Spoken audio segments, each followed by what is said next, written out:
Thank you for standing by, and welcome to Domino's Pizza's second quarter 2025 earnings conference call. At this time, all participants are in a listen-only mode. After the speaker's presentation, there will be a question-and-answer session. To ask a question during this session, you'll need to press star 11 on your telephone. If your question has been answered and you'd like to remove yourself from the queue, simply press star 11 again. As a reminder, today's program is being recorded. And now I'd like to introduce your host for today's program, Greg Lemachek, Vice President, Investor Relations. Please go ahead, sir. Good morning, everyone. Thank you for joining us today for our second quarter conference call. Today's call will begin with our Chief Executive Officer, Russell Weiner, followed by our Chief Financial Officer, Sandeep Reddy. The call will conclude with a Q&A session. The forward-looking statements in this morning's earnings release and 10-Q, both of which are available on our IR website, also apply to our comments on the call today. Actual results or trends could differ materially from our forecast. For more information, please refer to the risk factors discussed in our filings with the SEC. In addition, please refer to the 8-K earnings release to find disclosures and reconciliations of non-GAAP financial measures that may be referenced on today's call. This morning's conference call is being webcast and is also being recorded for replay via our website. We want to do our best this morning to accommodate as many of your questions as time permits. As such, we encourage you to ask one question only. With that, I'd like to turn the call over to Russell. Thanks, Greg, and good morning, everybody. Our team drove strong results in the second quarter. In the U.S., both our delivery and carryout businesses were positive, and we drove meaningful market share gains. In international, we continue to grow despite a challenging macro environment. It's clear that our Hungry for More strategic pillars are working together to deliver more sales, more stores, and more profits. I'd like to highlight some of the initiatives that helped us drive these results. The M in Hungry for More stands for Most Delicious Food. An important way to drive deliciousness is through new products. Late in the first quarter, we added one of the biggest new menu items in our history, Parmesan Stuffed Crust Pizza. This launch has gone extremely well and has met the high expectations that we had for it on every level. It's delivering incremental new customers to Domino's and a high mix that has been in line with our projections. Most importantly, our teams are executing this more complex product very well. This is proof that the training investments we made ahead of this launch paid off. In fact, customer praise for this product has been significantly higher than any of our recent product launches. Customers love Parmesan Stuffed Crust. I want to thank our franchisees and our operations team for their continued efforts to achieve operational excellence around this highly complex product.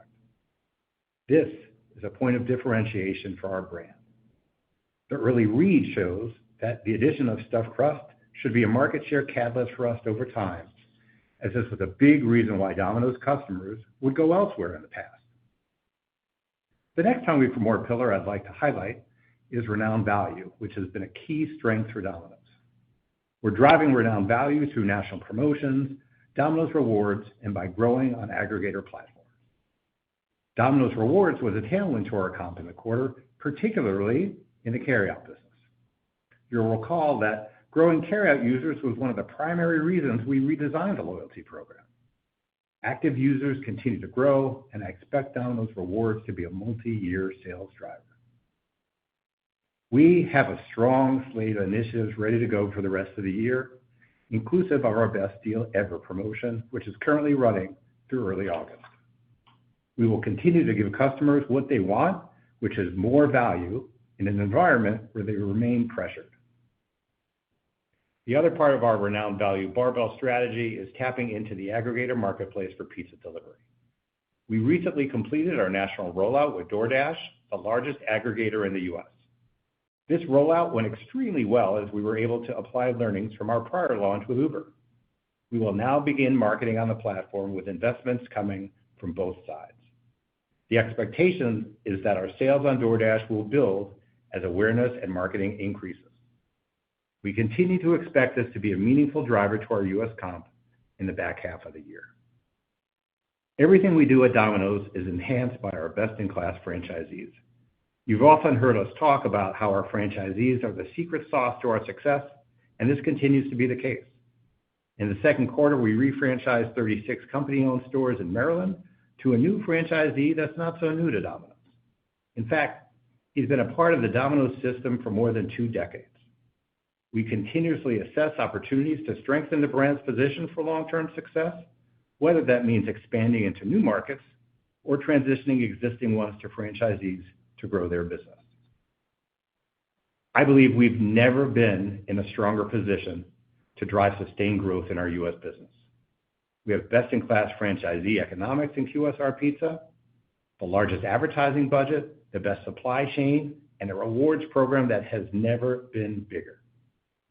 We're now fully rolled out on the 2 largest aggregators, and with the addition of stuffed crust, have all the major crust types on our menu. We have never had this many tools at our disposal to capture market share. This will be how we drive best-in-class results and long-term value creation for our franchisees and shareholders well into the future. I'll now hand the call over to Sandeep. Thank you and good morning, everyone. Our second quarter financial results continued to be impacted by a challenging macro backdrop, but we delivered profit growth that was slightly ahead of our expectations, primarily due to the timing of investments.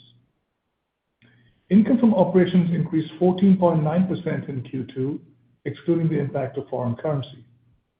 The increase was primarily due to higher U.S. franchise royalties and fees, gross margin dollar growth within supply chain, and lower G&A expenses. The lower G&A was primarily a result of expenses related to our worldwide rally that took place in the second quarter of 2024. It also benefited from the refranchising of 36 company-owned stores in our Maryland market, which resulted in a pre-tax refranchising gain of $3.9 million. Excluding this gain and a small amount of severance-related expenses in Q2 related to our previously announced organizational realignment, our income from operations would have increased 13.2%. Excluding the impact of foreign currency, global retail sales grew 5.6% in the second quarter, primarily due to positive U.S. and international comps and global net store growth.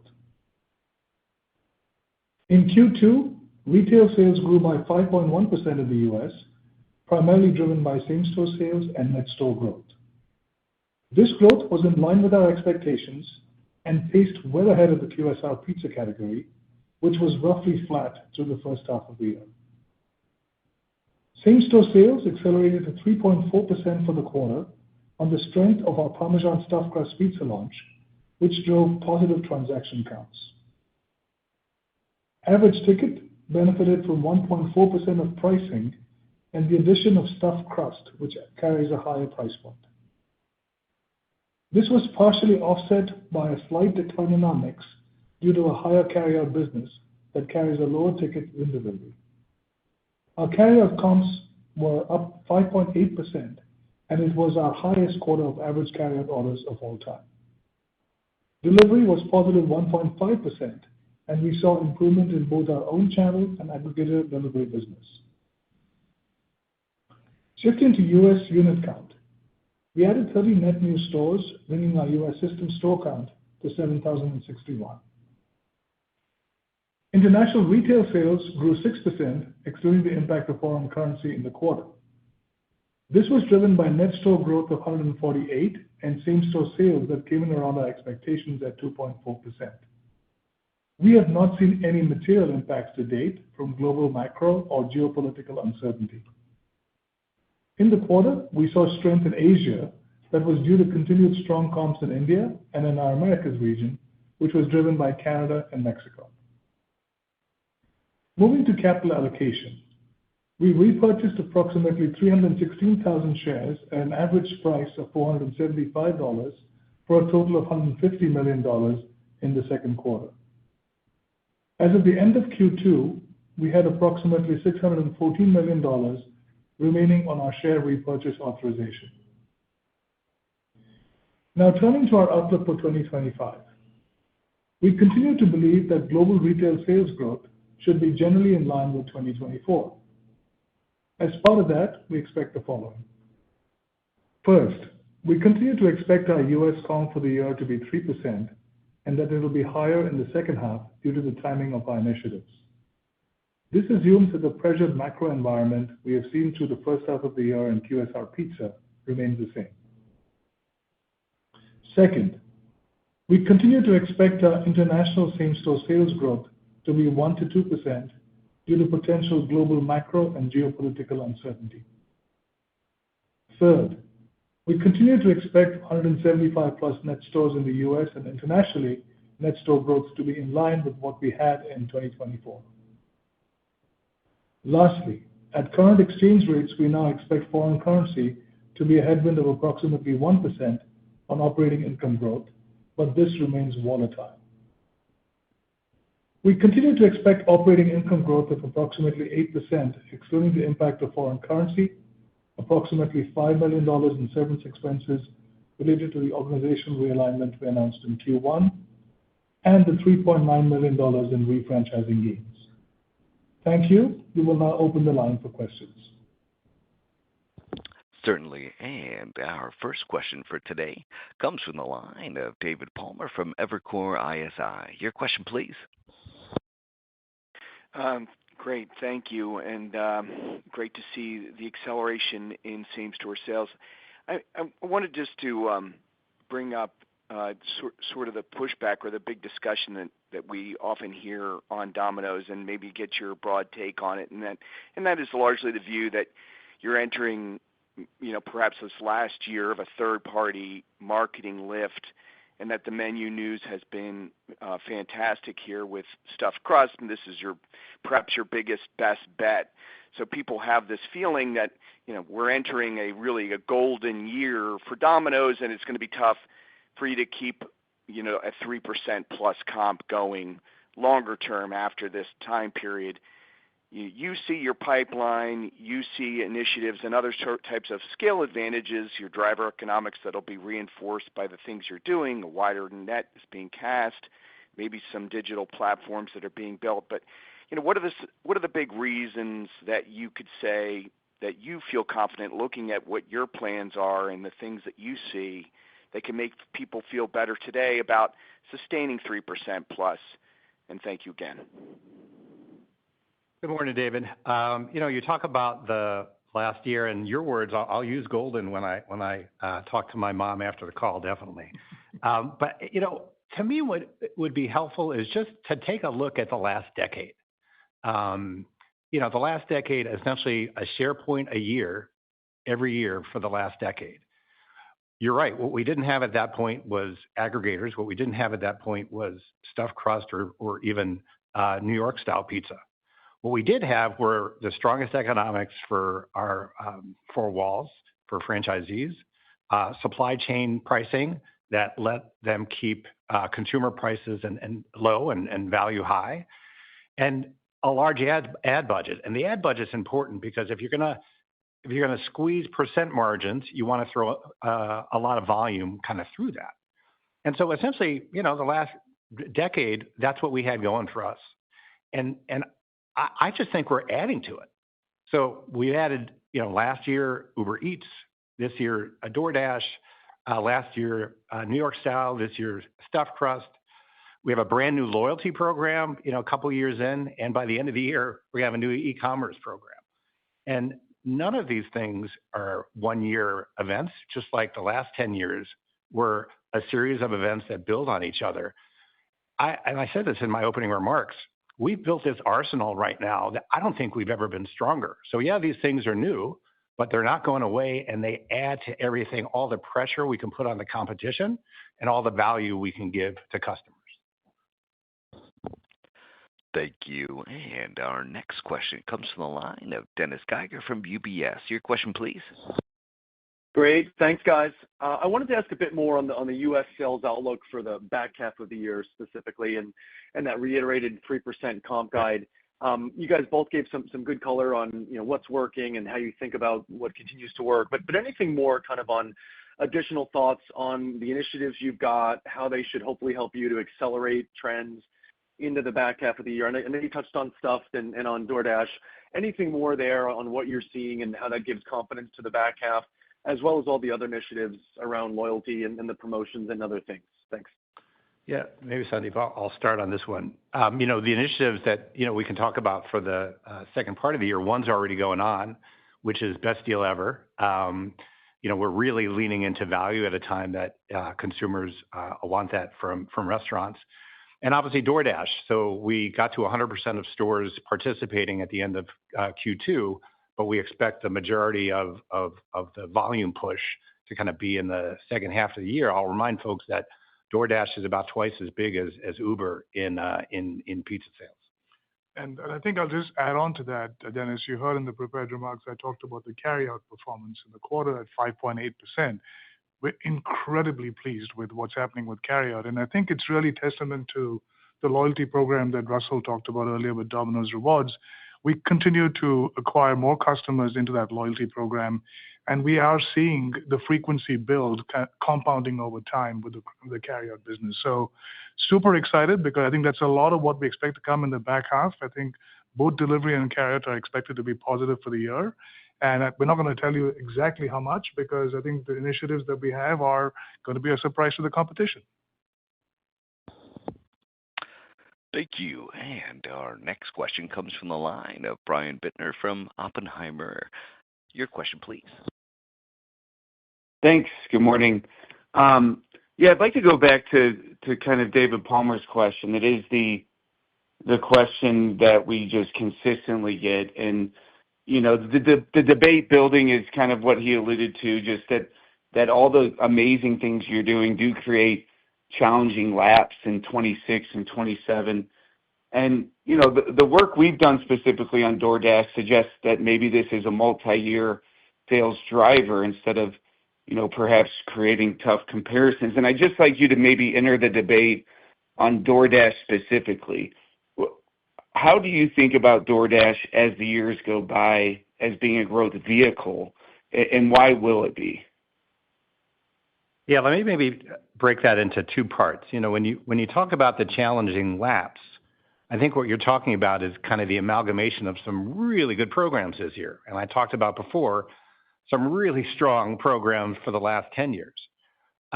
What I think is important to understand is we compete in a category that's grown 1% to 2% essentially over the last, as long as I've been working in pizza.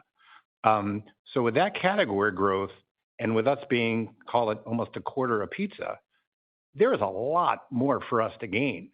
And so I think about this, certainly what we need to lap, and we're lapping, I think a strong program we had last year. But the strength building on strength actually makes it a lot more difficult for the competitors to compete over time. And especially when you look at, store level economics, I think the longer both sides are trying to deliver this kind of value to customers, the harder it is to sustain. And so I think it's important to look at us, certainly what we have to lap, and we've got programs to do that, but we're competing in a category that I think we're a lot stronger than other folks, with really not what I'd call a number one market share. Right? Number one usually in categories in restaurants are 40, 50%. And so I think you got to just look at it holistically when you think about our future growth. As far as DoorDash, our plan both for Uber and DoorDash is we think we should have our fair share on these platforms. And so that means we got a lot to go on DoorDash, and we've got more to go on Uber. And per my last point, we're going to continue to grow market share over the next few years. So that number is always going to increase. I don't think it's far-fetched to say that we should have the same or similar market share on aggregators as we do outside. Yeah, and I'm going to add one thing to this, which I think is super critical. We just talked about in the prepared remarks that essentially the pizza QSR market is roughly flat, and we grew retail sales by 5.1% in that quarter. That just really puts an exclamation point on exactly what Russell is saying. And with all the tools at our disposal, starting with best-in-class economics for the franchisees, that ad budget is actually significantly higher than anybody else. The supply chain profits that we continue to generate and drive into the franchisee P&L, there's every reason to believe we'll continue to take share And I think a lot of the same-store sales growth that you're going to be seeing is us taking share from the competition as they keep actually losing market sales to us and closing stores, which you've actually seen over the last decade. And, just maybe finally, when we talked about, in Hungry for More, Most Delicious Food, we talked about doing 2 new product launches a year. I'm not saying we'll never do LTOs, but we don't really have a big history of doing LTOs. And the big reason is when we do the research, we launch products that we think are going to stick around for a while, that we think are going to grow for a while, that we think are going to help us take market share. And so when we look at New York Style and we look at Stuffed Crust, these are not LTOs. And maybe that's something, another thing to add to just the discussion around this. If these were LTOs, yeah, I'd be worried about maybe how do you lap them, because whatever LTO this year, next year's has to be bigger. And at some point, you get smaller ideas. But these things aren't going away, and they're major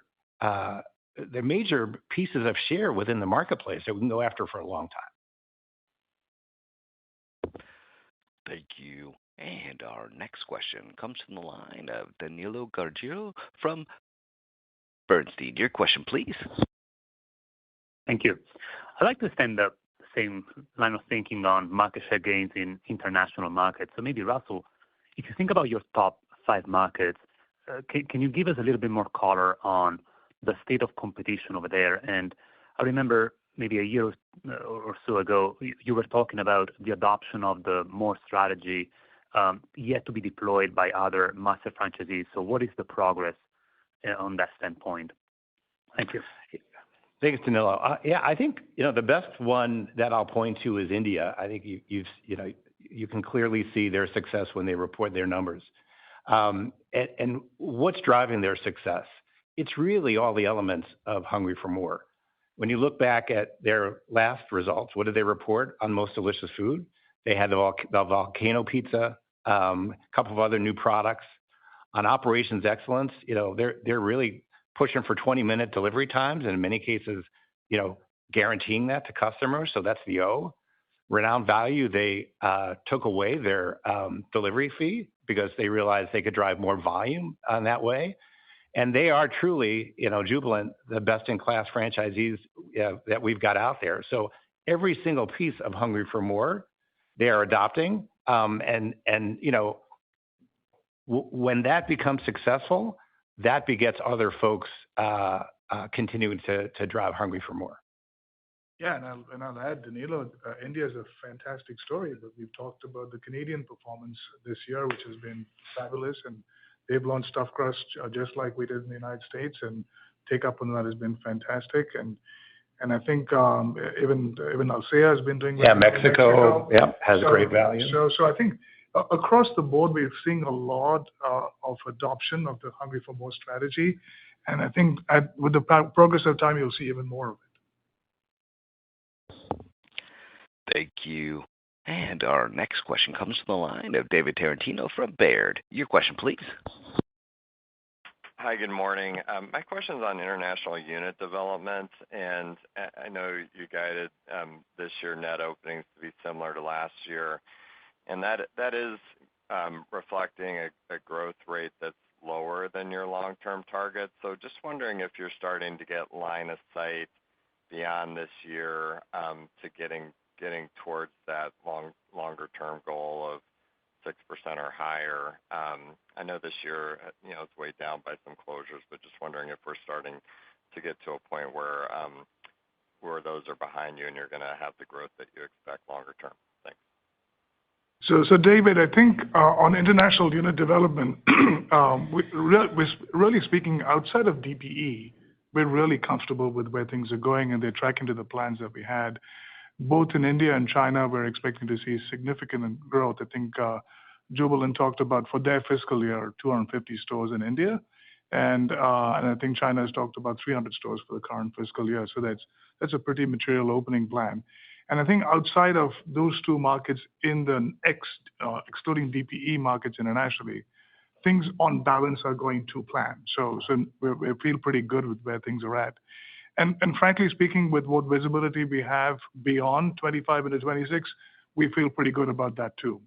I think specific to DPE, we actually knew about the store closures that were going to be happening in Japan this year, and they happened in Q1. And based on events that have happened in the last few weeks, I think their executive chairman has reiterated that the strategic plan that was outlined by the previous CEO is still very much on track, but they continue to do evaluations of where things are at, and they may come back with more color as we go forward. But I think pending any further updates, the plans that we had at the last quarter when we actually talked to you haven't really changed, either for 25 or even for 26. But we just need to continue to work with their teams to get more clarity on where DP is going. Probably a little bit less so on the closures, more so on the opening plan, because I think that was a part of the projection that we didn't have clear even the last time when we spoke, and there's more work to be done on that. And it really ties back to unit economics of the stores, because I think without unit economics being strong, and that also is driven by same-store sales consistently being positive, then that opening plan becomes something that's a risk for them, and we're working with them to resolve that.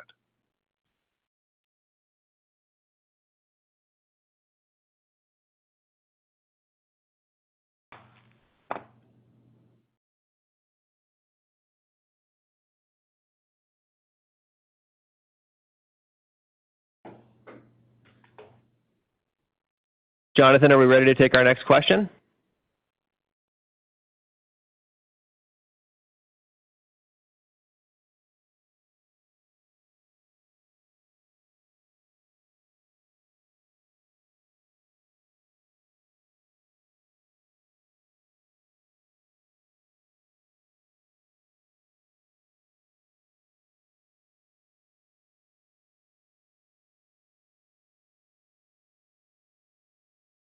Please just sit tight with us here for a second. It appears we have some challenges with our operator, so please stay tuned.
Thank you. And as a reminder, to ask a question, please press star 11.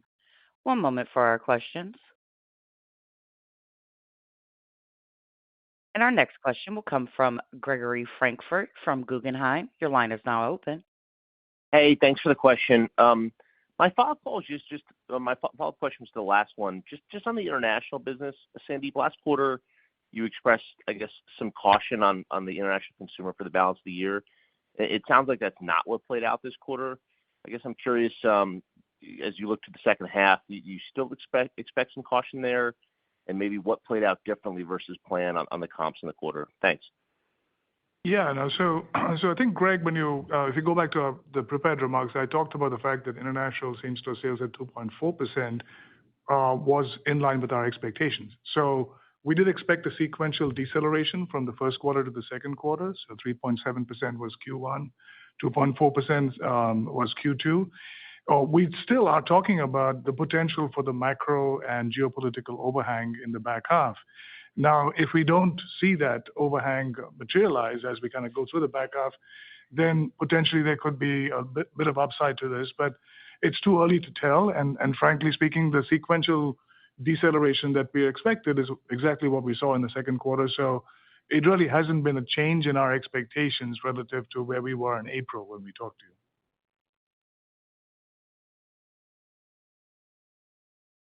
Thank you. Our next question will come from Peter Saleh from BTIG. Your line is now open. Great. Thanks for taking the question. Russell, I just wanted to ask, you mentioned that as long as you've been in this industry, the category has been growing 1% to 2% per year. But the first half of the year so far has been flat with some pricing, which implies some negative traffic. So curious if you can comment on why you think the pizza category is, struggling a little bit here at flat. And just if you can provide a little bit of context on income by cohort, that'd be helpful. And any thoughts on, do you anticipate the full year to be, for the pizza category to still be in that 1% to 2%, implying better back half, or how do you think about that going forward? Thanks. Yeah, sure. Obviously, we're in this for the long haul, and 1% to 2% is what the category's done. There are headwinds within all of QSR. I think if you look at burger category growth, it's probably going to be pretty similar. And so for me, Peter, the important thing is to understand these things come in cycle, and they will return to kind of traditional growth numbers would be my my assumption. But I think the important thing is to see how we grow even during tough times. And when you think about where the category is, and you think about what our results were for the quarter, and all the upside with all the share that's left to take, if this is our performance during times where there are some category headwinds, then when the category has tailwinds, that's only going to help us. And I'd let you know that we kept our 3% same-store sales. That's our 3% plus for the U.S. It's this year, it's next year, despite what the category does. And I think maybe I'll add to that a little bit. I know this wasn't a direct question, but it maybe goes off some of the questions earlier. I think the important thing to understand right now is whether it's pizza or burgers or QSRs in general, there is pressure because consumers are looking for value. And what you're seeing is a restaurant industry where we're providing a lot of value. The big difference with Domino's is when we provide value, we're going on offense. We're doing it because we think we can grow. And I think other folks are doing it because they're on defense and a little bit treading water. How much longer, do we need to do value? We're prepared. We're built to do this. Right now there are headwinds, but actually the headwinds, I think, are tailwinds for us. It's kind of a long answer to a short question. And then income by cohort was your other piece. And at least at Domino's, we've seen growth amongst all the cohorts, including the low-income cohort in Q2. Thank you. Our next question will come from Andrew Charles from TD Cowen. Your line is open. Great, thank you. Russell, maybe just a follow-up or similar to the last question, notwithstanding your long-term bullishness on the pizza category, I want to see if Domino's has an opportunity, in your view, to dive deeper into the faster-growing chicken category we already play.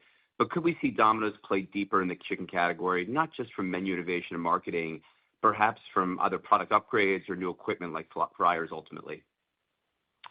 Yeah, Andrew, we obviously we have a pretty diverse menu. We actually had a chicken in window in Q1 with loaded chicken. We're always listening to what consumers want, and as we said, we're in the permanent product game, so we sell a lot of chicken today. If there are opportunities to make that significantly better, obviously we're always going to listen. You did bring up a good point that I'll just follow up on that. The question of, hey, could there be another cooking platform in your future? And if there was, obviously we'd be talking about it. But this is more of a kind of what would you need to think? And you'd need to think that there's room in a store for another cooking platform. You brought up fryers, whatever it would be, if we chose to go that way. What you would need is you'd need more room in the stores. And the fact is the reinvention of our circle of operations, no more box folding in the back, all that stuff. We got more room in the stores.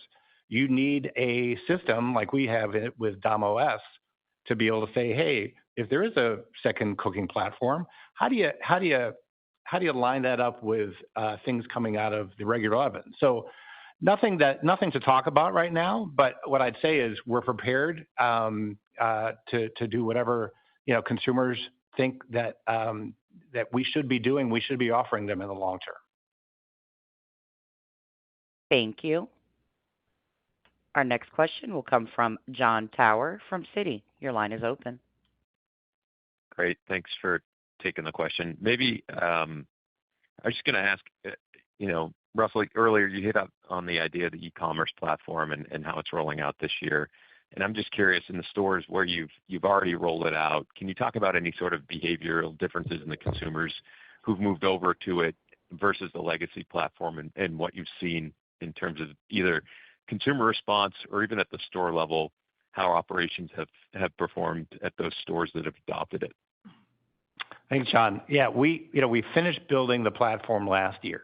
And so as we enter this year, what we're doing is simultaneously testing the old platform, with the new platform, and then you look at things like conversion and sales and all that. And when the new site performs better than the old site, we increase and we have more customers going through that site. And what I can tell you, we've got more customers, this month than we did the prior month So things continue to proceed the way we'd want it to. These are improvements off what I think is still one of the best e-commerce platforms in the business. And John, I'll just add that with us being 85% digital, I think it's very important for us to be very measured and cautious as we're rolling it out to just make sure that there's no disruption in the transition as we're rolling out on the e-commerce platform. Everything's on plan. Everything's on track. This was exactly what we wanted to do. Thank you. Our next question will come from Chris O'Cull from Stifel Financial Corp. Your line is open. Yeah, thanks. Procurement productivity, I think you guys have cited as kind of the primary driver for the supply chain profit performance for the last several quarters. Can you just elaborate on the key factors that have kind of driven that productivity gain? And is there a point at which you begin lapping some of those improvements that might impact the year-over-year profit growth of that division that we should be thinking about over the remainder of the year? Thanks, Chris. And look, I think as far as we're concerned, it's not just been this year, but I think the last 2-3 years we've been seeing procurement productivity. We have a fantastic procurement team led by our Chief Supply Chain Officer that's delivering all this value that's coming through.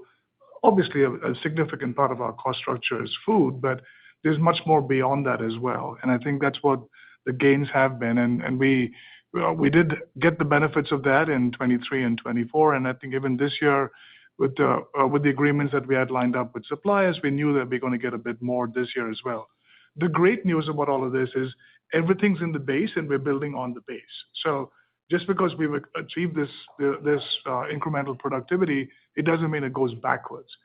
But I think the pace at which we've been building it up, because we've had such good years of procurement productivity, I wouldn't say that this is the normal incremental assumption you should be making on procurement productivity. We'll be doing everything we can to drive more, but the magnitude probably will start tapering as we move forward. Thank you. Our next question will come from John Ivankoe from J.P. Morgan. Your line is open. Hi, thank you. Obviously, the system, was really built on delivery drivers, managers that became franchisees, very entrepreneurial system. I think, correct me if I'm wrong, I think the average franchisee has 10 stores, but typically smaller in nature. So I wanted to, bring up, the point of, you refranchising a company market, 36 stores, I think, to one franchisee. Is it kind of maybe a philosophical change of bigger, more professional franchisees that have their own development teams, access to different levels of financing, what have you? Do we have an opportunity to maybe consolidate some franchisees that have maybe been in the system 20, 30, 40 years, getting them in the bigger systems, that can maybe either maintain or even accelerate some of the U.S. growth over time? How are we feeling about the overall composition of the franchise system and how that might change or evolve in the next 3 to 5 years? Thanks, John. Yeah, look, franchise system strength is measured by I think two things. One is the strength of the relationship, and I don't think it's ever been better between franchisee and franchisor, and then the unit economics. And to your question before, the average, franchisee has 9 stores. So you multiply that by the 162 EBITDA. That's pretty nice cash flow for the average franchisee. We have larger franchisees and smaller franchisees. Interesting enough, the person we sold to in Maryland, Suha Unal, who's been with Domino's for 2 decades. He's worked for a franchisee. He's worked at corporate. He's worked at international. It's just a great Domino story. He's become a new franchisee. So it's not someone who, had the average of 9 stores that moved up to that degree. It's someone who came in new. And each example is really kind of a snowflake. So in this case, when you looked at where the stores were for each other, it's the best way to manage it was one franchisee, and Suha will do a great job there. But you're not seeing any big departure in strategy. And what I'd say is, I like the way that our franchise system is really diverse, because it also means there's no particular concentration risk. Let's say, on one side or the other. It really lets us continue to do what's best for the overall brand. And I think if you have too many large franchisees, maybe that's a little bit more difficult. Thank you. Our next question will come from Sara Senatore from Bank of America. Your line is now open. Thank you. Quick follow-up, and then I have to ask on margins, of course. On the follow-up, I don't know if you gave the mix of 3P, but I was wondering if you're continuing to see growth in Uber even as you've rolled out Dash. I think that was something that, kind of the overlap might be a question that we've heard. And then the question I have is about the margin components. That you continue to price below inflation, which certainly I think would, is helpful. To the extent that, you have like a pricing strategy going forward, will that kind of always be the case that the goal is to price, I think, below food away from home inflation or below your own inflation? Just trying to think about, I understand, profit dollars we've talked about is the primary focus as it should be, but, thinking about the margin rate and how much faster you might have to grow revenues to maintain the returns, given where the margin rates are, for you and franchisees. Thanks. Hi, Sarah. So I think I'll just take there's 2 different questions to your point, right? So the first was 3P mix and comps. We're not going to be talking about mix specifically as we talked about on the Q4 call and even on the Q1 call. But we're really happy with where Uber is. Uber has continued to track to our expectations, thrilled to bits with where that's going. And really happy that we've rolled out DoorDash. And I think by the end of the quarter, we actually did roll out DoorDash. But DoorDash had a very modest impact on the Q2 comp. But the real more material impact is expected to come in the back half now that we're fully rolled out on DoorDash. So overall, really pleased about the delivery comp. It came from better performance, both in our own channel as well as in 3P, and pleased with where it's going as we move to the back half of the year. And then I'm going to now switch to your question on margins, specifically on the pricing and our pricing below inflation and rate versus dollars. Philosophically, I think we've been very consistent, definitely since the time I've been here and even prior, where in the end, we want to make sure that we drive profit dollars to the franchisees and actually make sure that they continue to see that health coming through. The key over here is back to what Russell talked about on the first answer that he gave. We have best-in-class franchisee economics, so let's start there.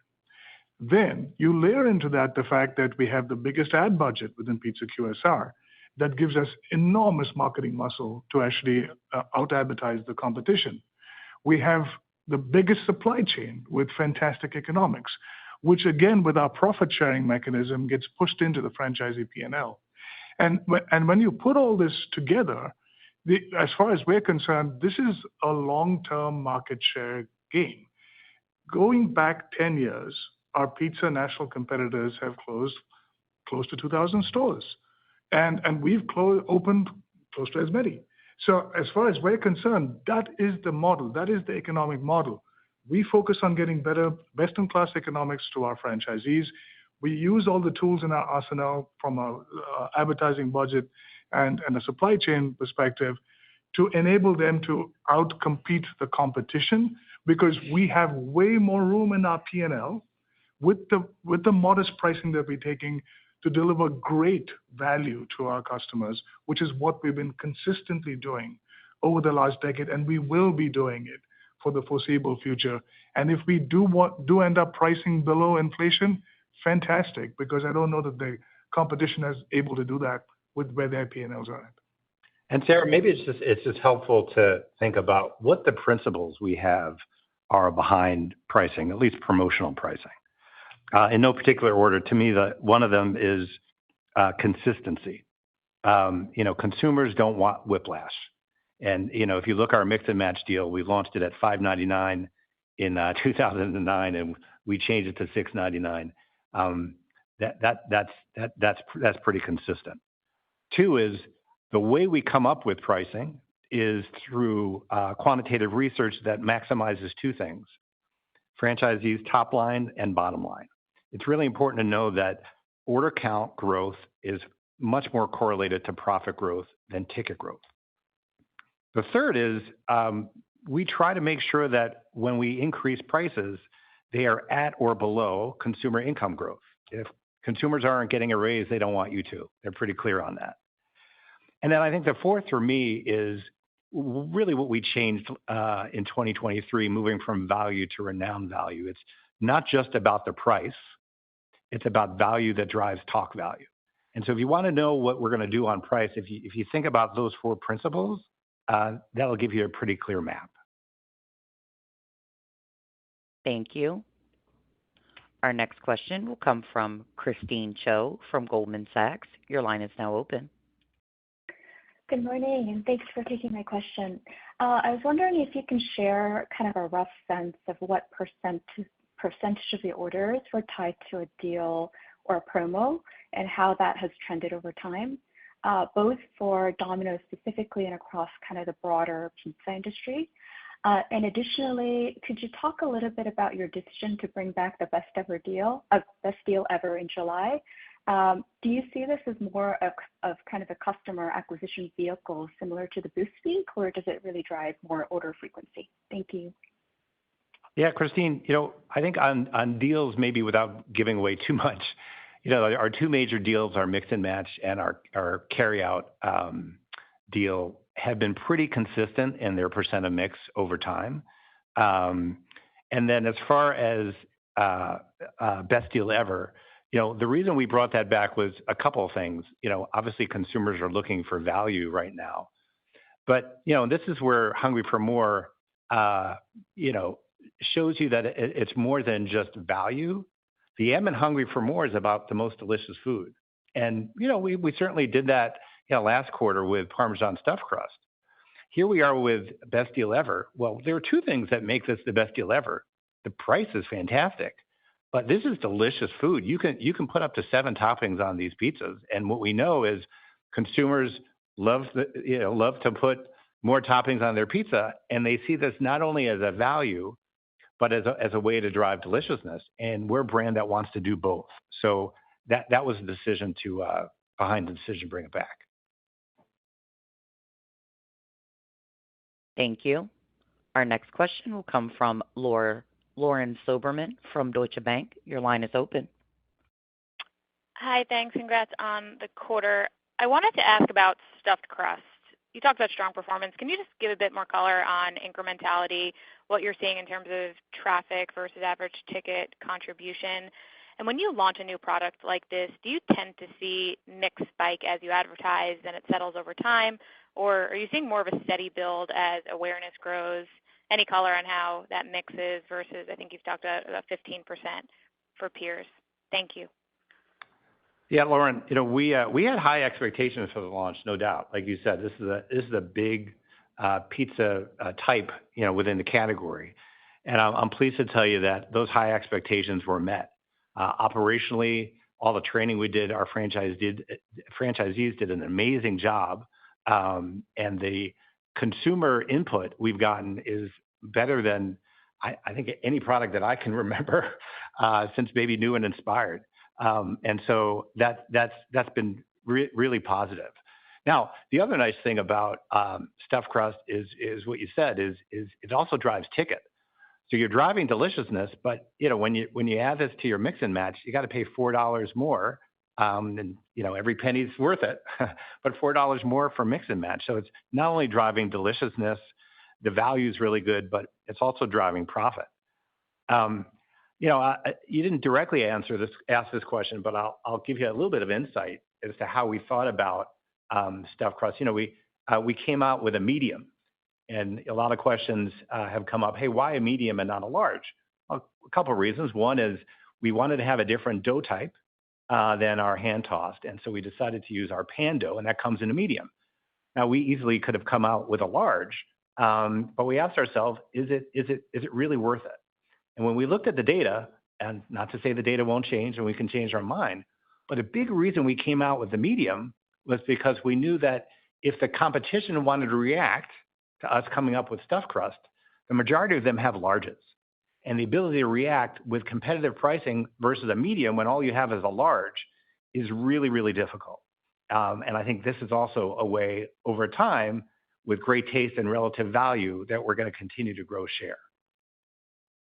And Lauren, I'm just going to add more of the financial dimension to everything that Russell was talking about, because when you go back into the comp for the quarter, the 3.4% comp that we had, it was driven by incremental traffic, which I think we talked about in transaction counts, so it's definitely a traffic builder as we've driven trial with the new introduction to the menu. And we're now really confident that this is going to be a very evergreen part of our menu, which is why we're saying it's a long-term catalyst. It's not just for this launch and this year. We think we're taking a space in pizza QSR from a menu perspective that others had occupied, and now we are there, and we have what we believe is the best product of this crust type in the marketplace. So when you look at this, it's not just Q2. It's about the rest of this year and next year. Stuffed crust is here to stay. And maybe that's the way, just back to some of the first questions on kind of what are the long-term drivers. I mean, if what we're looking at is to continue to drive that one share point a year that we've done over the last 10 years, that's macro within the category. But within the category, there are all these subcomponents. Stuffed crust is a subcomponent. And so we intend to drive significant share of stuffed crust. So we're brand new to that, and that's going to be driven over time. And so I think that's maybe the way to maybe put some more texture behind why we're so bullish about the long term. It's not just macro, there's a lot of share to be gained. But within these categories that we're relatively new on, aggregators, stuffed crust, New York style, they in and of themselves have lots of room for us to gain share. Thank you. Our next question will come from Brian Harbour from Morgan Stanley. Your line is now open. Yeah, thanks.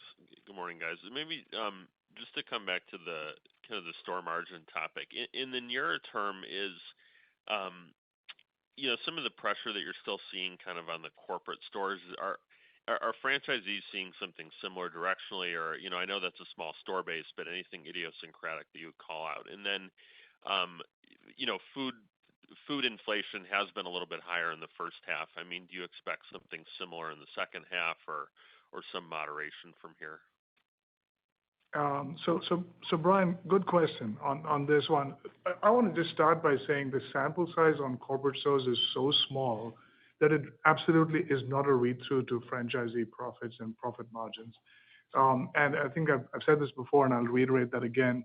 We are in a very good place on a franchisee EBITDA perspective. Our economics continue to be very good over there, and we're very pleased with where that's going. And we are, as we said earlier, earlier this year, we expect to grow franchisee EBITDA, and that's always what we strive for. And then I think coming back to corporate store margins, over here, there's a big insurance charge that we took in the quarter. You actually take out that insurance charge, it was relatively flat from a corporate store margins perspective. And so I think it's really a one-quarter impact that you're seeing, that it's a little bit outsized on that business.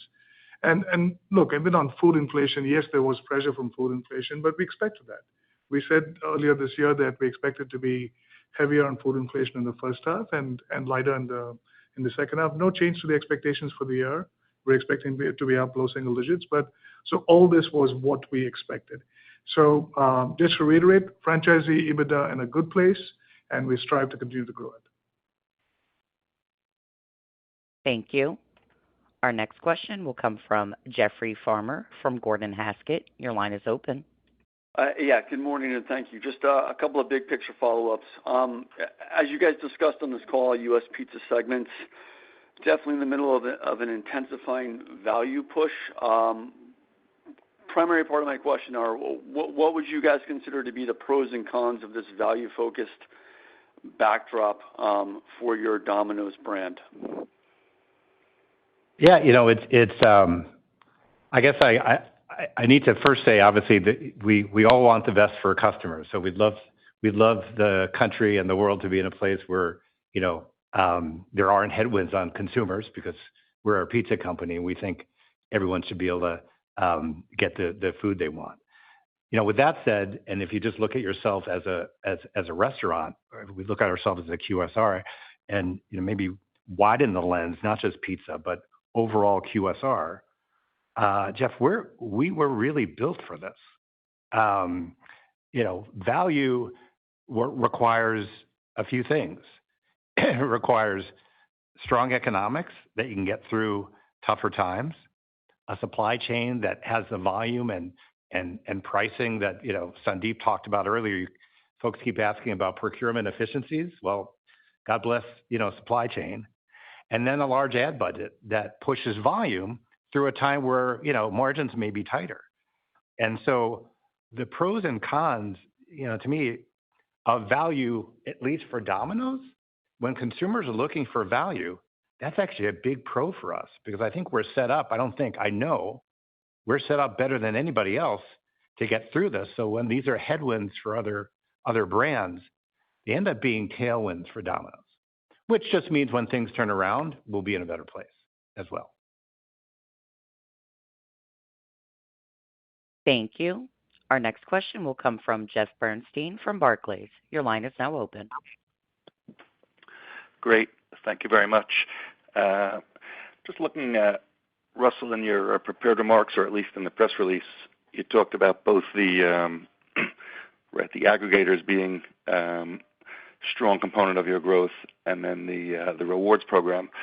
So I just wanted to touch quickly just on the aggregator side. I know you're not giving the mix shift for DoorDash similar to how you did for Uber through last year, but should we assume a similar sequential growth rate acceleration for Uber or for DoorDash, I should say? I know it's twice the size, but just thinking directionally whether we should assume something similar. And then on the rewards business, I don't know if there's any color you could provide. I know you say it's larger than ever, but whether there's any metrics you share in terms of the number of members or the frequency or spend, any color without giving away too many secrets would be great. Thank you. Jeff, I think you answered your question, but let me try, just because the question was so well put. Let me try to give you as many answers as I can before Sandeep kicks me under the table here. What we do expect, and we've been really clear on, is that the second half of the year is going to be where you see more growth out of DoorDash. And we said over time, what we expect to get out of this $5 billion, pizza category with aggregators. How that actually, looks over the short term is something that even if I told you I had the answer to it, I probably wouldn't be 100% correct. And so what we'll do is, we'll continue to report this delivery category growth that we're seeing. And over time, we'll be able to potentially break that out a little bit further with some more insights. But you're right, Uber is, twice as or half the size of DoorDash. So I think over time we'll see more out of that. And then with the rewards program, what I like about it, and actually you made me think of this whole comparison to aggregators. If you think of aggregators, tend to be a higher, income customer. These are folks who, we hope will eventually come to Domino's, but we're willing to meet them where they are. The economics are set up for them to stay aggregator customers should they need to. But there are customers out there who want value and want rewards. And the biggest change we did to the Domino's Rewards program was made it a better program for light users. You can do 20 or 40 point redemptions now versus 60 in the past, and carryout users. So both of those customers tend to be a little bit lower income. So those two things are working really well together to drive renowned value. And I throw out it's a good point on the loyalty program is one would think if you're giving out a points or redemption at 20 and 40 points, maybe that hurts ticket. It's actually the opposite because essentially people are getting side items. And so the ticket on our 20 and 40 point item checks tends to be higher than when you're getting a free pizza. Thank you. And we'll take our last question from Alex Slagle from Jefferies. Your line is open. Hey, thanks for fitting me in. Follow up on Chris's question earlier on the supply chain and kind of sense for the opportunity to see these continued margin gains continue. It kind of seems like the 3Q is usually a bit lighter margin historically, and it was last year as well. So trying to think what we should think about your ability to maintain this current margin level going forward, or is there a unique dynamic in the 3Q that we should think about? So, Alex, thanks for the question. I think, look, on supply chain, we talked about at the beginning of the year, we expected to see margins improve slightly for the year, driven a lot by the procurement productivity. And so I think as you look into the back half, no real change in those expectations. And yes, there's some seasonality based on what cost structures look like in the summer months, for example, where utility costs end up going up a little bit. But overall, it's in the comparison. So I think year on year, I think the trends should be pretty much what we talked about for the full year. And so what we've seen in the first half should be pretty indicative of what we expect. Thank you, Alex. That was our last question of the call today. Apologies for the minor technical glitch that we had this morning. I want to thank you all for joining, and we look forward to speaking with you all again soon. You may now disconnect. Thank you. Thank you. This does conclude today's conference call. Thank you for your participation. You may now disconnect. Everyone, have a wonderful day.